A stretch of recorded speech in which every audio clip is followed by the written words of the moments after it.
Hey Helric and all the other 84 and 85 GN owners who are wanting to switch over to using Scanmasters and upgraded chips, here's a video for you. So what I plan to show you in this video is how to access your computer, how to switch out the chip, and how to install the Scanmaster. Now I already installed one in my 84, so I won't be doing the actual wire connections, but I'll show you exactly where to go for every connection and make sure you're totally comfortable with doing this on your own car. So some of you may be using Eric Marshall's chip, TurboTweak, or Bob Bailey's Extreme G, and I've used them both. Right now I'm using TurboTweak, but I have a math translator Gen 2 now, so more on that in my next video. So what I'll be doing is I'll switch everything over to the Extreme G, just so that it can give me greater flexibility in how I plan to tune. It's still right under the mark of getting a like Megasquirt 3 or ECU GN, but for what I'm doing right now, I got a great deal on the Gen 2, so I'm just going to use that for now.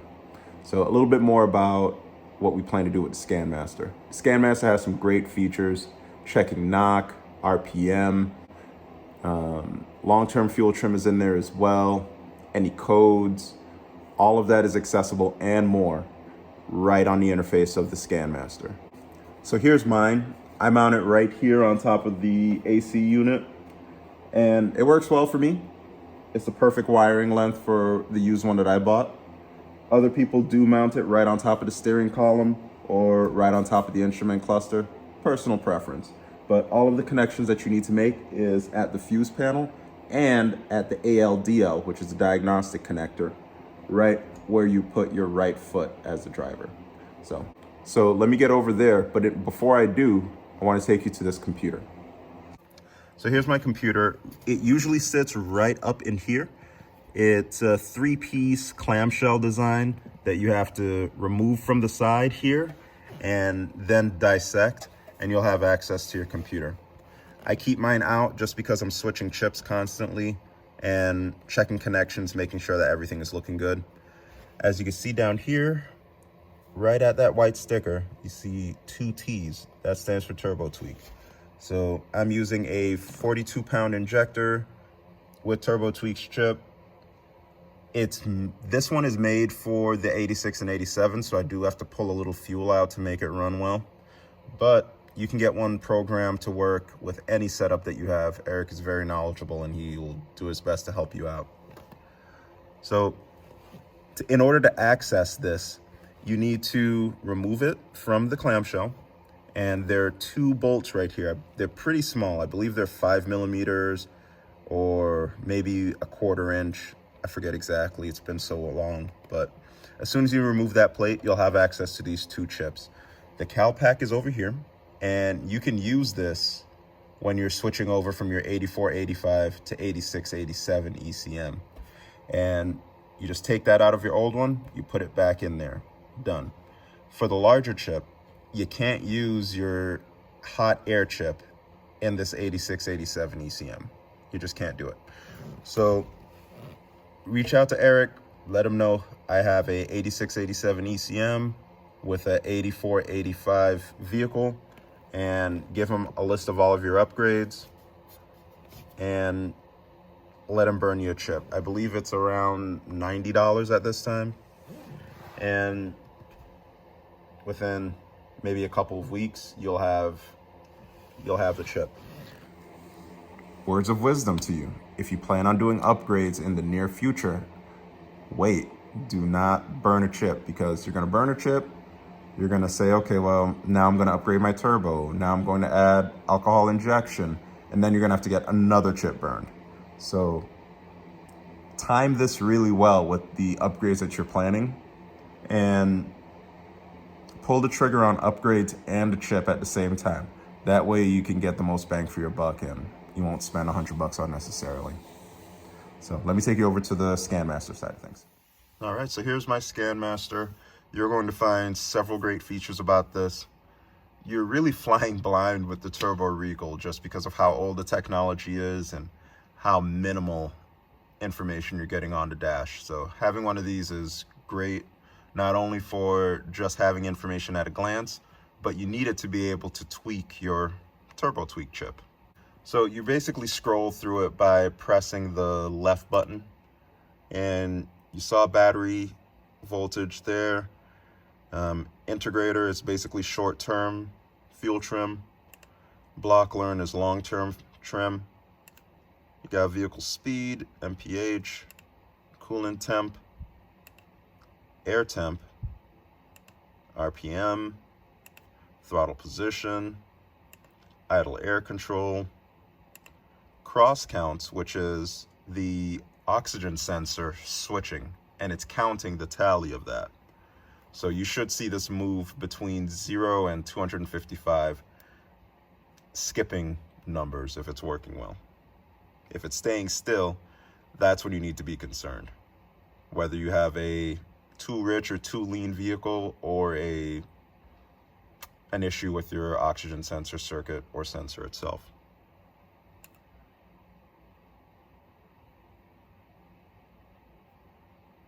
So this is my malfunction indicator. This tells me the codes that I have. I do have a code for the intake air temperature sensor, just because I haven't installed one. You saw earlier that it was set to 71, and that was basically what came with the chip. But because the computer's not seeing the sensor, it will set a code. The 86 and 87s come with a temperature sensor from factory, but the hot air ones don't, at least the 84s. AF is for airflow. L8 is engine load, and we're right back to battery. There's some functions with the recall button. I'm not all that familiar with it, but there are really good resources on turbobuick.com and the instruction manual for the Scanmaster. I highly recommend reading it multiple times. I learn something new every time I read it. So I installed mine here. I recommend it. It's out of the way, and you don't need additional mounts or anything if you want to install it, up there on the steering column or anywhere else. And I'm basically, like I said, just gonna sticky it down here. And as you can see, the wire just runs right underneath here. And there's a few wires that I'm going to show you what to connect. So here goes. So disregard my wideband and my boost gauge there. I'm still waiting on a pod to get here so I can install those. But if you look right here, you see the ALDL, and that is basically OBD2 before there was onboard diagnostics. And what you're looking for in particular is pin E, which is the second pin on the top. And that is the one that you need to tap into for the Scanmaster. Now, let me show you what the instruction manuals have here. So you can see right there, and pause it right here if you need to see the instructions. I'll also try to link the Scanmaster manual in the description.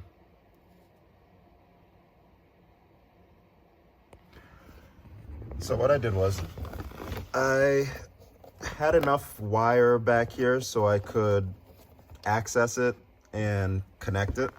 I'm not done with the wiring, folks, so please don't judge me. I'm usually a lot cleaner at this. But you're going to get to the back of here, and I military splice all of my connections. So I remove the outer jacket of the wire, and I poke a hole in the middle of it, and I braid the wire through it. I don't use those connectors because they're really bad for the wire. They can even sever it, and it's not a good look. So you're really after that wire right there, pin E's wire, and you're gonna hook that up to your Scanmaster.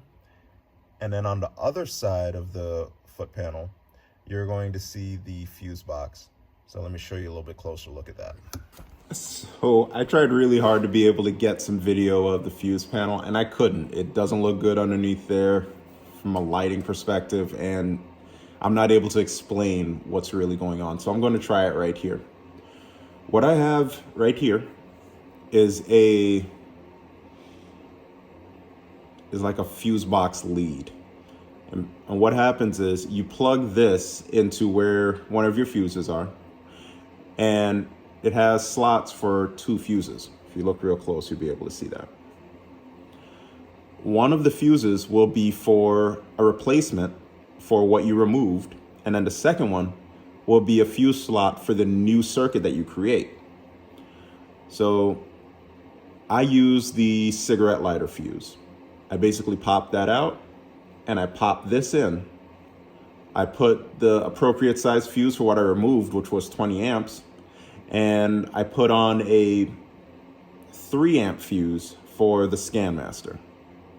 So once you pop those in and you pop this back into the fuse panel, you will replace and complete the circuit that you removed with the fuse, and you'll have a brand new lead that you can use for your Scanmaster.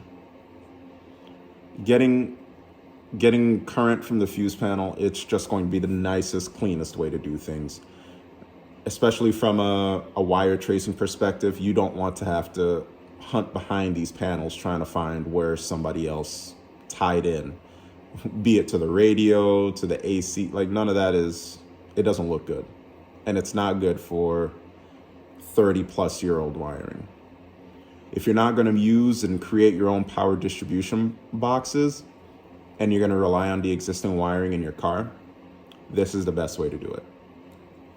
So in any case, you set this up exactly like I said.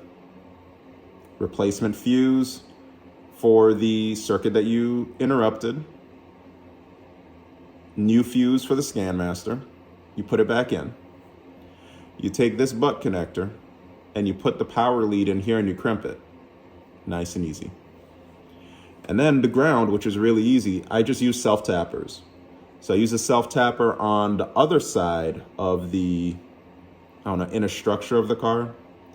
Basically imagine right where I showed you where this computer was, but on the driver's side of the car. The fuse panel is right near there, so it makes a really clean connection. You use the self-tapper, you ground it right there. So you have ground, you'll have power at the fuse panel, and on the ALDL, the other side of the driver footwell, you'll get your signal. Wires are installed, you're basically good to go. You'll be able to access your Scanmaster, add and remove fuel, add and remove timing. You'll be able to see a bunch of sensor data about your vehicle.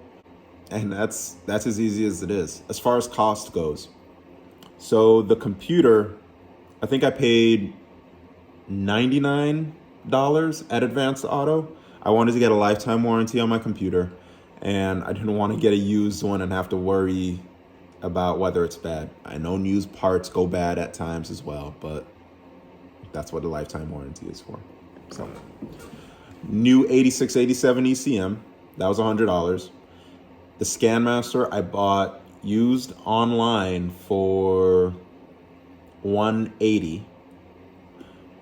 Brand new, I believe they're $200 to $250, depending on if you get the Scanmaster, which is the rectangular facing one that you saw here, or the Scanmaster G, which is a pod shaped one. These fuse taps, I hate to call them fuse taps, they're not really that, but I forget the actual name of it. You can get a few of these for like $5, and you really only need one. If you're looking to expand to additional accessories like my gauges and things like that, then you're gonna want more, or you're gonna want to tie in more than one wire onto the circuit. But keep in mind, if you add additional accessories, you're going to need to up the fuse on these, just so you can not blow fuses continuously based off of the power draw that your additional devices are pulling. And TurboTweak's chip, which is $90 to $100 and about a 2-week lead time. Leave a little bit more time in there just so you're not waiting in the wings. And if you want a mount for your Scanmaster, let's say that you got the G, so you're gonna need a pod, or you want to mount it on your you want to mount it near the cluster or have its own stand. I believe those are about $40 to $50. So worthwhile investment there. But that's pretty much it. So remember, reuse your old small chip, the one that's on the right side of the computer as I was looking at it. It's the smaller one of the two, right? So reuse that. And then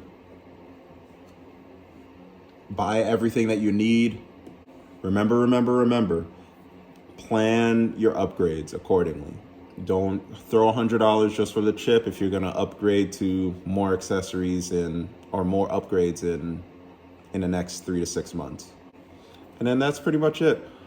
Give me a like, follow, subscribe if this video was helpful. I'm posting videos on IG and on TikTok now. Just shorter videos, they're easier to make, and I'll drop my handles in the description. Give me a follow there if you want to hear more about what's happening with the Grand National faster. I do post up there quite frequently, a lot more frequently than I do on YouTube. I feel like YouTube is more for people who have an affinity to the vehicles that I'm working on, just so you can get a little bit more information.